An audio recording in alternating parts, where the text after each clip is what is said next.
सर्वशक्तिमान परमेश्वर कहते हैं, वह सब कार्य जिसे आज किया गया है वह इसलिए है ताकि मनुष्य को स्वच्छ और परिवर्तित किया जा सके। न्याय और ताड़ना के वचन के द्वारा और साथ ही शुद्धिकरण के माध्यम से मनुष्य अपनी भ्रष्टता को दूर फेंक सकता है और उसे शुद्ध किया जा सकता है। इस चरण के कार्य को उद्धार का कार्य मानने के बजाय यह कहना कहीं अधिक उचित होगा कि यह शुद्ध करने का कार्य है। सच में यह चरण विजय का और साथ ही उद्धार के कार्य का दूसरा चरण है। मनुष्य को वचन, न्याय और ताड़ना के माध्यम से परमेश्वर के द्वारा प्राप्त किया जाता है। शुद्ध करने, न्याय करने और खुलासा करने के लिए वचन के उपयोग के माध्यम से मनुष्य के हृदय के भीतर की सभी अशुद्धताओं, अवधारणाओं, प्रयोजनों और व्यक्तिगत आशाओं को पूरी तरह से प्रकट किया जाता है। मनुष्य के लिए अपने पापों के प्रति अवगत होना आसान नहीं है। मनुष्य अपनी स्वयं की गहराई से जमी हुई प्रकृति को पहचानने में असमर्थ है। केवल वचन के न्याय के माध्यम से ही इन प्रभावों को प्राप्त किया जा सकता है। केवल इस प्रकार से ही मनुष्य को उस स्थिति से आगे धीरे धीरे बदला जा सकता है।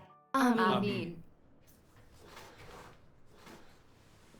परमेश्वर के वचन दिखाते हैं कि अंत के दिनों में न्याय और ताड़ना के उसके कार्य का मकसद इन वचनों द्वारा हमारा न्याय कर हमें ताड़ना देना, हमारी परीक्षा लेना और हमारा शुद्धिकरण करना है, ताकि हमारी भ्रष्टता, शैतानी स्वभाव शुद्ध हो। मैं अपने अनुभव साझा करना चाहती हूँ। बढ़िया।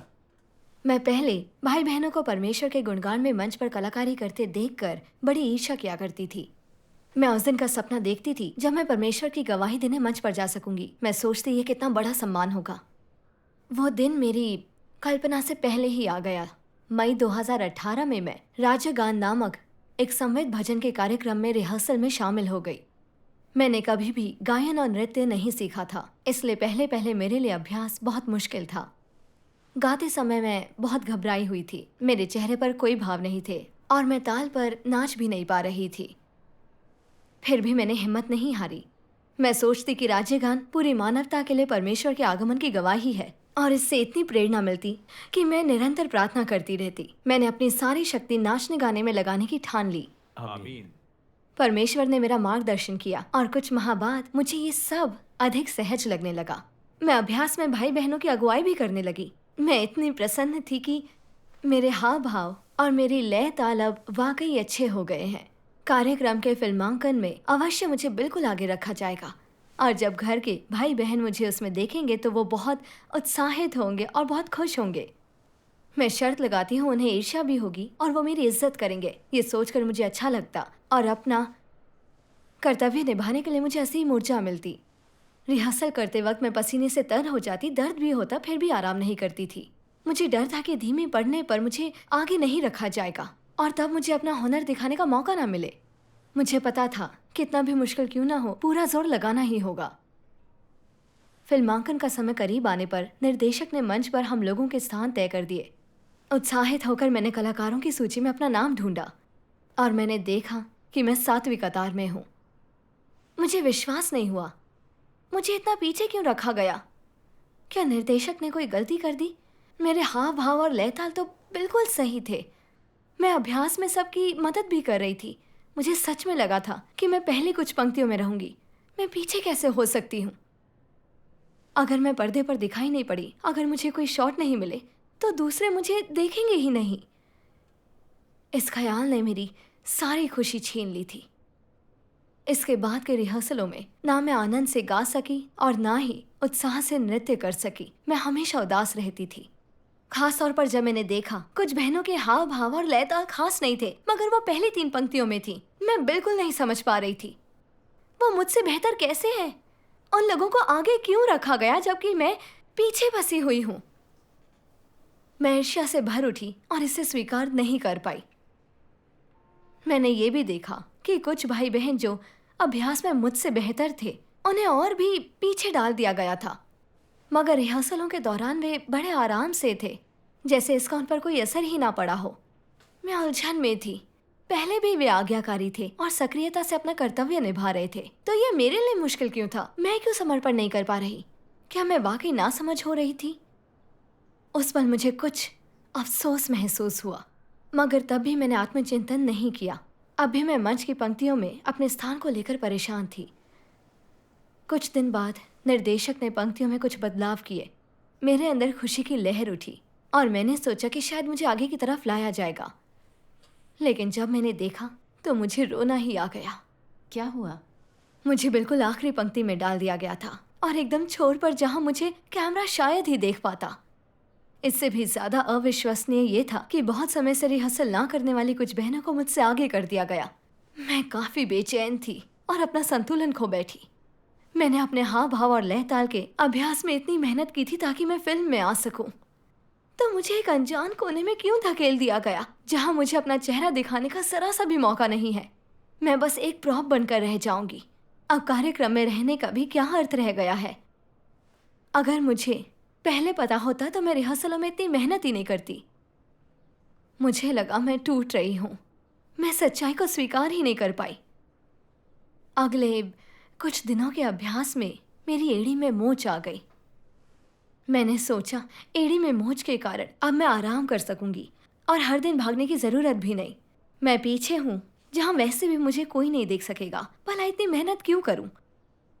मैं देर से आने लगी और जल्दी जाने लगी, और जब रिहर्सलों में तेजी आती तो मैं किनारे जाकर आराम करती। ये देखकर कुछ बहनों ने मुझे याद दिलाया, हम फिल्मांकन करने वाले हैं।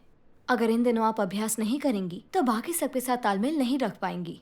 हम सुस्ती नहीं दिखा सकते। सही बात है। ये सुनकर परेशानी सी हुई और बुरा भी लगा। मुझे पता था सिर्फ 20 दिनों में हम फिल्मांकन करने वाले हैं। अगर मैं रिहर्सल में ठीक से भाग नहीं लूंगी तो पूरा प्रोजेक्ट बिछड़ जाएगा, मेरी वजह से गड़बड़ी होगी। मेरे मन में अचानक डर पैदा हो गया। मैं इतनी दुष्ट कैसे हो सकती हूँ? सिर्फ आत्मचिंतन से मैं जान पाई कि जब से मुझे पीछे की तरफ डाल दिया, जहाँ मुझे खुद को दिखाने का मौका ना मिलता, मैं बहाने बनाकर विरोध कर रही थी और अपना कर्तव्य निभाने का उत्साह खो चुकी थी। मैं कम से कम काम कर रही थी। मैं परमेश्वर का विरोध कर रही थी और प्रतिरोधी बन रही थी। मेरी मोच भी बद से बदतर हो रही थी, जो परमेश्वर मुझे अनुशासित करने के लिए कर रहे थे। अगर मैं इतनी विरोधी बनी रही तो खुद को दिखाने की बात तो दूर, मैं शायद मंच पर खड़ी भी ना हो सकूं और कर्तव्य भी ना निभा पाऊं। अपने दर्द और अफसोस में उस रात में घुटनों के बल बैठकर परमेश्वर से प्रार्थना करने लगी, हे परमेश्वर, जब से मुझे पीछे डाल दिया गया तब से मैं वाकई परेशान हूँ।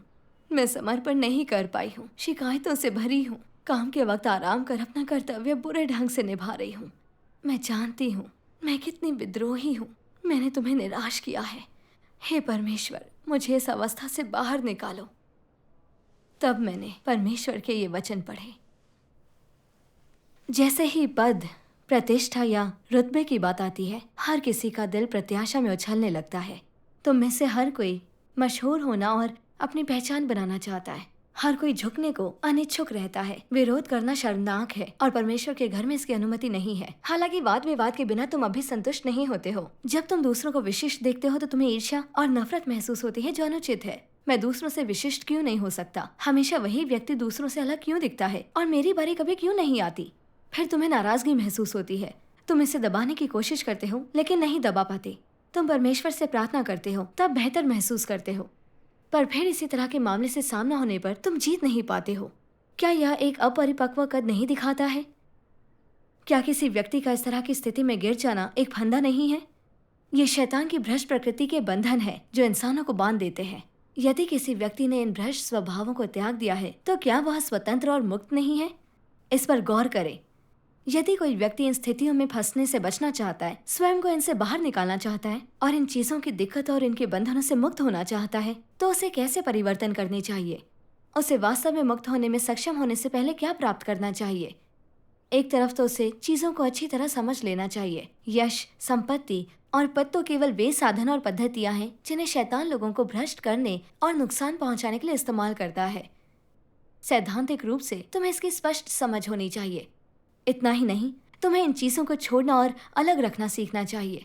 अन्यथा तुम जितना अधिक संघर्ष करोगे उतना ही अंधेरा तुम्हारे आसपास छा जाएगा। तुम उतनी ही अधिक ईर्ष्या और नफरत महसूस करोगे और कुछ पाने की तुम्हारी इच्छा अधिक मजबूत हो जाएगी। जितनी अधिक मजबूत होगे तुम उतने ही कम सक्षम होगे, कम चीजें प्राप्त करोगे और नफरत बढ़ेगी। नफरत जितनी बढ़ेगी अंधेरा उतना छाएगा। जितना अंधेरा छाएगा कर्तव्य का निर्वहन उतना बुरे ढंग से होगा। ये निर्वहन जितना बुरे ढंग से करोगे तुम उतने ही कम उपयोगी होगे। ये एक आपस में जुड़ा हुआ कभी ना खत्म होने वाला दुष्चक्र है। ऐसे में तुम अपने कर्तव्य का निर्वहन अच्छी तरह नहीं कर सकते, इसलिए धीरे धीरे तुम्हें हटा दिया जाएगा। आमीन। आमीन। इन वचनों ने मुझे थोड़ा जगाया। परमेश्वर के वचनों ने मेरी अवस्था को सटीक ढंग से उजागर किया। संवेद भजन के समूह में शामिल होने के बाद जब मैं सब अच्छे से समझ गई और हाव भाव के अभ्यास में दूसरों की अगुवाई करने लगी, मुझे लगा मैं उनसे बेहतर हूँ और मैं फिल्मांकन में बिल्कुल आगे रहूंगी। अपने फिल्मांकन की बात सोचकर मैं खुद को दिखा सकूंगी। अपने कर्तव्य के लिए मुझ में ऊर्जा का जबरदस्त संचार हो रहा था। थकान होने तक कड़ी मेहनत करके मैं खुश थी, लेकिन जब मुझे बहुत पीछे डाल दिया गया तो दिखावे की मेरी उम्मीद पर पानी फिर गया। मैं निर्देशक की व्यवस्था की विरोधी हो गई और मैंने आगे के लोगों को स्वीकार नहीं किया। मुझे उनसे ईर्ष्या हो गई। गलतफहमी की वजह से मैंने शिकायत की। मुझे लगा ये सही नहीं हो रहा। मैंने परमेश्वर से स्पर्धा करनी चाहिए। मैं अपने कर्तव्य में नकारात्मक और ढीली पड़ गई। मैं अभ्यास में की गई अपनी मेहनत पर खेद भी जताने लगी।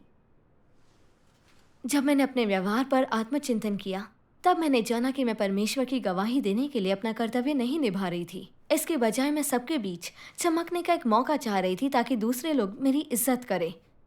क्या मेरी लड़ाई मेरे नाम और अपने रुतबे के लिए नहीं थी? मैं बेहद स्वार्थी और घृणा के लायक थी। गायक मंडली में शामिल होने का वह अवसर परमेश्वर द्वारा मेरा उन्नयन था, मगर चेतना और तर्क के अभाव में ये नहीं सोचा कि परमेश्वर को संतुष्ट कैसे करूं। मैंने बस दिखावे के लिए संघर्ष किया। जब दिखावा ना कर पाई तो विचलित होकर शिकायत की और अंधेरों में डूबती गई। और क्योंकि मैंने कर्तव्य बुरे ढंग से निभाया, परमेश्वर चिढ़ गया।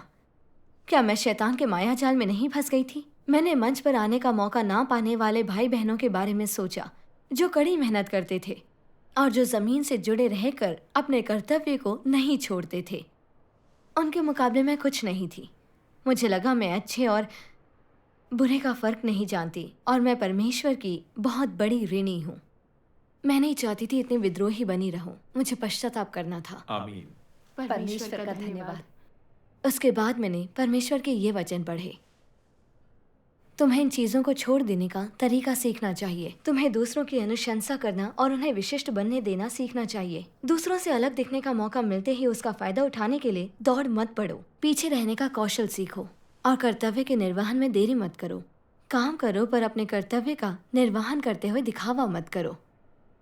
तुम जितना चीजों को छोड़ोगे उतना ही शांतचित्त बनोगे। तुम्हारे हृदय में उतनी ज्यादा जगह खुलेगी और तुम्हारी अवस्था में उतना ही अधिक सुधार होगा। जितना संघर्ष और प्रतिस्पर्धा करोगे अवस्था उतनी ही अंधेरी होती जाएगी। विश्वास नहीं है तो इसे आजमा कर देखो। अगर तुम इस स्थिति को बदलना चाहते हो और इन चीजों से नियंत्रित नहीं होना चाहते हो तो पहले इन चीजों से तुम्हें अलग होना होगा।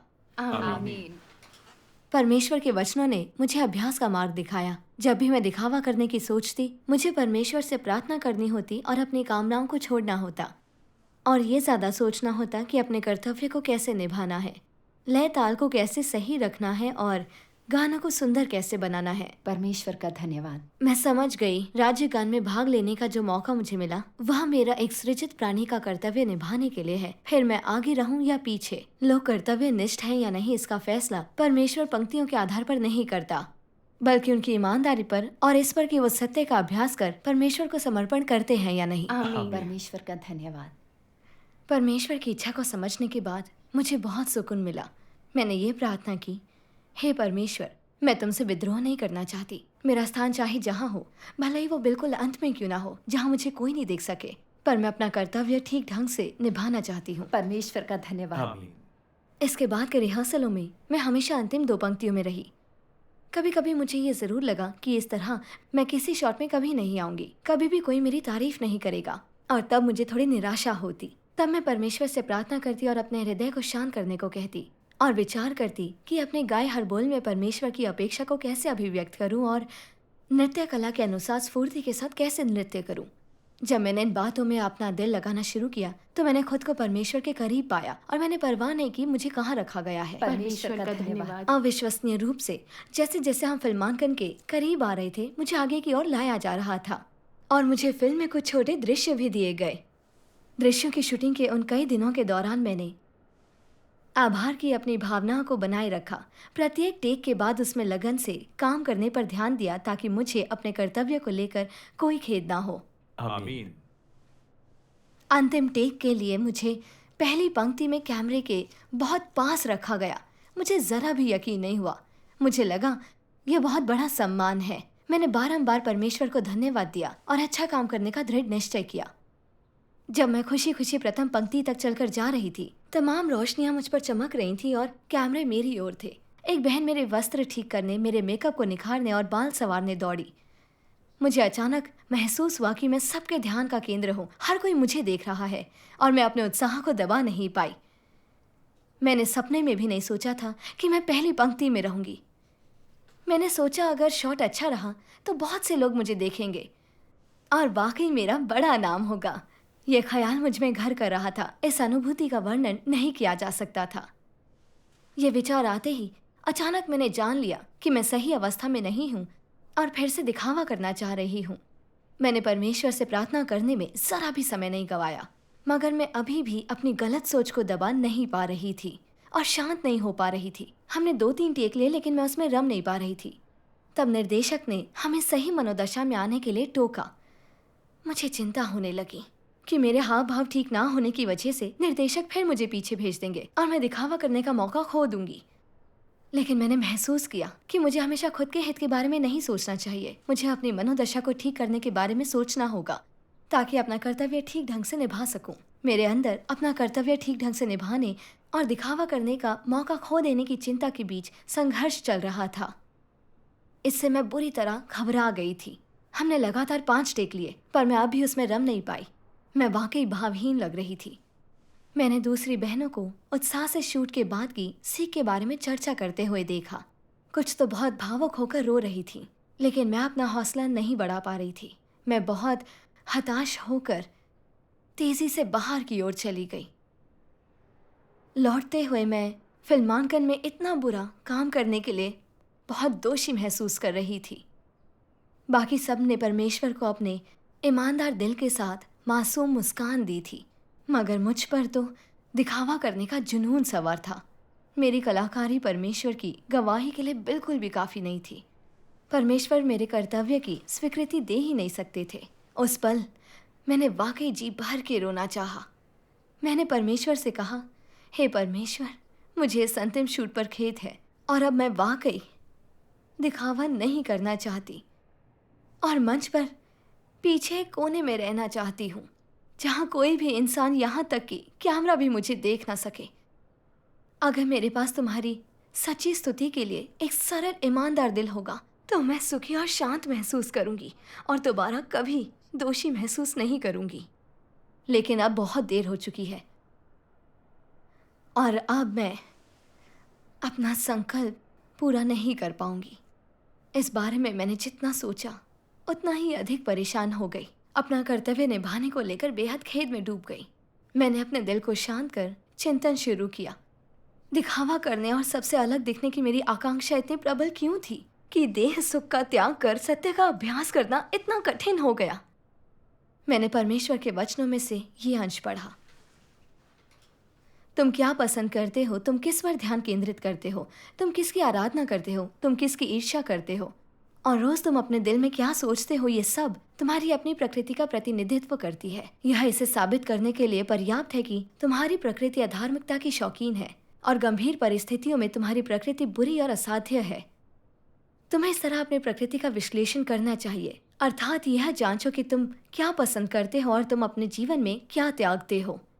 शायद तुम कुछ समय के लिए किसी के प्रति अच्छे हो, लेकिन इससे तुम उस व्यक्ति के चाहने वाले नहीं बन जाते जिसके तुम वाकई शौकीन हो। वो ठीक वो है जो तुम्हारी प्रकृति में है। भले ही तुम्हारी हड्डियां टूट गई हो, तुम फिर भी उसका आनंद लोगे और कभी भी इसे त्याग नहीं पाओगे। इसे बदलना आसान नहीं है। उन चीज़ों को उजागर करने के अलावा जो लोग अपनी प्रकृतियों में पसंद करते हैं, उनकी प्रकृतियों से संबंधित अन्य पहलुओं को भी उगाड़ देना होगा। उदाहरण के लिए चीज़ों पर लोगों के दृष्टिकोण, तरीके और जीवन के लक्ष्य, जीवन के मूल्य और जीवन पर दृष्टिकोण, साथ ही सच्चाई से संबंधित सभी चीज़ों पर उनकी राय। ये सभी वो चीज़ें हैं जो लोगों की आत्माओं के भीतर गहरी हैं और स्वभाव में परिवर्तन के साथ उनका एक सीधा संबंध है। आमीन। परमेश्वर के वचनों ने मुझे ही समझने में मदद की कि इंसानी सोच, प्राथमिकताएं और निरंतर प्रयास, ये सभी हमारी प्रकृति की उपज है और हमारी प्रकृति के ही काबू में है। वाकई तब मैंने खुद से पूछा, मेरा ध्यान किस पर केंद्रित था और मैंने अपने कर्तव्य में पूरे समय किसकी तलाश की। जब मेरा स्थान मंच पर आगे और आगे आता गया और मैं ज़्यादा से ज़्यादा शॉट्स में आ गई, तब मेरा ध्यान सबसे ज़्यादा इस बात पर था कि मुझे अंततः सबसे आगे होने का मौका मिलेगा ताकि मैं खुद को दिखा सकूं और दूसरों की ईर्ष्या और सम्मान का केंद्र बन जाऊं। खास तौर पर अंतिम दृश्य के लिए जब मुझे सबसे आगे रखा गया तो मुझे लगा मैं कोई सितारा हूँ। लगा मैंने कुछ ऐसा हासिल कर लिया है जिससे कैमरा में अपना सुंदर रूप दिखाने की, मुझे जानने वाले भाई बहनों को सुखद रूप से चौंकाने की और अपने आप को एक सदाबहार अद्भुत याद देने की अपनी आकांक्षा पर मैं काबू नहीं कर पा रही थी। मैंने जाना कि मुझे नाम और रुतबा कितने प्रिय हैं और ये मेरे दिल में इतने गहरे बैठ गए हैं कि मेरी प्रकृति बन गए हैं। बाद में मैंने परमेश्वर के वचनों में ये अंश पढ़ा, भ्रष्ट शैतानी स्वभाव लोगों में बहुत गहराई तक जड़ जमाए हुए है। ये उनका जीवन बन जाता है। लोग ठीक ठीक क्या खोजते और पाना चाहते हैं। भ्रष्ट शैतानी स्वभाव की संचालक शक्ति के प्रभाव में लोगों के आदर्श, आशाएं, महत्वाकांक्षाएं, जीवन लक्ष्य और दिशाएं क्या हैं? क्या वे सकारात्मक चीजों के विपरीत नहीं चलते? अव्वल तो लोग हमेशा प्रसिद्धि पाना चाहते हैं या मशहूर हस्तियां बनना चाहते हैं। वे बहुत प्रसिद्धि और प्रतिष्ठा पाना चाहते हैं और अपने पूर्वजों का सम्मान बढ़ाना चाहते हैं। क्या ये सकारात्मक चीजें हैं? ये सकारात्मक चीजों के अनुरूप बिल्कुल नहीं है। यही नहीं, ये मनुष्य जाति की नियति पर परमेश्वर का प्रभुत्व रखने वाली व्यवस्था के विरुद्ध हैं। मैं ऐसा क्यों कहता हूँ?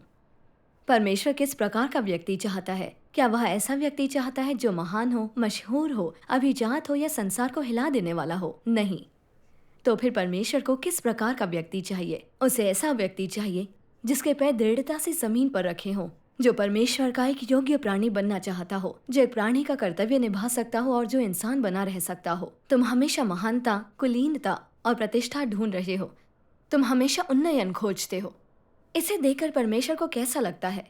वह इससे घृणा करता है और इसकी तरफ देखना भी नहीं चाहता। जितना अधिक तुम महानता और कुलीनता जैसी चीजों के पीछे भागते हो, दूसरों से बड़ा, विशिष्ट, उत्कृष्ट और महत्वपूर्ण होने का प्रयास करते हो, परमेश्वर को तुम उतने ही अधिक घिनौने लगते हो। ऐसे व्यक्ति ना बनो जो परमेश्वर को घिनौना लगता हो। तो इसे कैसे हासिल किया जा सकता है? इंसान की स्थिति में रहकर, जमीनी तौर पर काम करके। बेकार के सपने ना देखो, प्रसिद्धि के पीछे ना भागो, अपने संगी साथियों से अलग दिखने की कोशिश ना करो, और यही नहीं, इतने महान बनने की कोशिश ना करो जो बाकी सबको पीछे छोड़ दे, जो लोगों से श्रेष्ठ हो और जो दूसरों से अपनी पूजा करवाए। यह वो रास्ता है जिस पर शैतान चलता है। परमेश्वर इस प्रकार के सृजित प्राणी नहीं चाहता। अगर अंत में परमेश्वर का समस्त कार्य पूरा हो जाने पर भी इन चीजों के पीछे भागने वाले लोग बाकी रहे तो उनका एक ही परिणाम होगा, विनाश। आमीन। परमेश्वर के वचनों ने जैसे मुझे वाकई जगा दिया था। मैंने आत्मचिंतन किया कि मुझे दिखावा करना क्यों इतना प्रिय है। मैं इतनी घमंडी क्यों हूँ? यह सब शैतान द्वारा शिक्षित और भ्रष्ट होने के कारण है। उसके इस प्रकार के जहर जैसे अपने आप में विभेद करना और अपने पूर्वजों को सम्मान देना, और आदमी ऊपर की ओर के लिए संघर्ष करता है, पानी नीचे की ओर बहता है, वाकई मुझ में समाहित हो गए थे, जिससे मेरे मन में जीवन के बारे में गलत विचार आ गए थे। मैंने नाम, रुतबा और दूसरों से बेहतर जिंदगी को जीवन का लक्ष्य मान लिया था। मैं चाहे कुछ भी करूँ, मैं बस दिखावा करना चाहती थी ताकि दूसरे मेरी इज्जत करें और मुझसे ईर्ष्या करें। मुझे लगा कि दूसरों से बेहतर जिंदगी जीने से ज्यादा इज्जत मिलेगी। नाम और रुतबे से ऐसा प्यार मेरी प्रकृति बन गया था। मैंने सोचा कि पहले स्कूल में और दूसरों के साथ बातचीत में मैं किस तरह हमेशा सबसे आगे रहना चाहती थी। मैं दूसरे सभी लोगों से आगे रहना चाहती थी, शोहरत पाना चाहती थी। जब कभी किसी का मुझ पर ध्यान जाता, मुझे बेहद खुशी मिलती। जब मुझे कोई ना देखता या किसी लोक समूह में मेरे होने ना होने से फर्क नहीं पड़ता, तो मैं सह नहीं पाती। मैं स्थान पाने के लिए संघर्ष करना चाहती थी और इसमें नाकामयाबी मुझे परेशान कर रही थी। मैं हमेशा से शैतानी जहर में जी रही थी। हमेशा चाहती थी कि लोग मेरी इज्जत करें।